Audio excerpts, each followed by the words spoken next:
ఉపరాష్ట్రపతి ఎన్నికకు పోలింగ్ ప్రారంభమైన నేపథ్యంలో సీఎం రేవంత్ రెడ్డి ఢిల్లీలో తెలంగాణ కాంగ్రెస్ ఎంపీలతో బ్రేక్ఫాస్ట్ మీటింగ్ నిర్వహించారు. సరైన విధంగా ఓటు హక్కు వినియోగించుకోవాలని సూచించారు.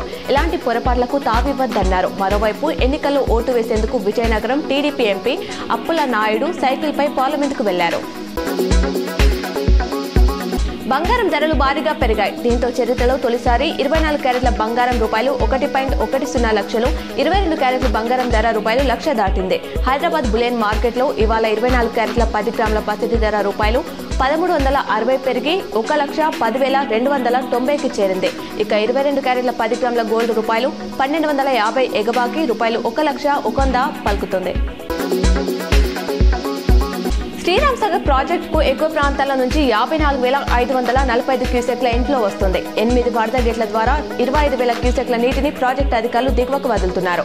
ఐఎఫ్ఎఫ్సి 19,000, కాకతీయ 5,500, ఎస్కేప్ 2,500, సరస్వతి 800, లక్ష్మి 200, అల్లీసాగర్ 360, గుత్పా 270, మిషన్ భగీరథకు 231 క్యూసెక్ల నీటిని కేటాయిస్తున్నారు.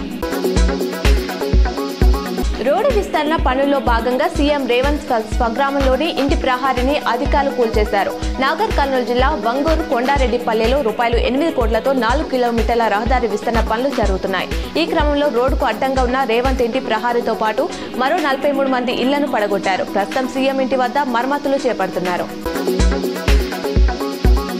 బీజేపీ రాష్ట్ర కార్యవర్గ సభ్యులు వడ్డీ మోహన్ రెడ్డి జన్మదినం సందర్భంగా బీసీ, ఎస్సీ హాస్టల్ విద్యార్థులకు పరీక్ష ప్యాడ్, పెన్నులను బీజేపీ మండల నాయకులు పంపిణీ చేశారు. గ్రూప్ 1 పై హైకోర్టు సంచలన తీర్పు వెలువరించింది. గతంలో ప్రకటించిన మెయిన్స్ ఫలితాలను రద్దు చేసింది. పేపర్లను మళ్లీ మూల్యాంకనం చేయాలని, దాని ఆధారంగానే ఫలితాలు వెలువరించాలని టీజీపీఎస్సీని ఆదేశించింది. అది సాధ్యం కాకపోతే పరీక్ష మళ్లీ నిర్వహించాలని తెలిపింది. అందులో ప్రిలిమ్స్ క్వాలిఫై అయిన వారందరికీ అవకాశం కల్పించాలని సూచించింది.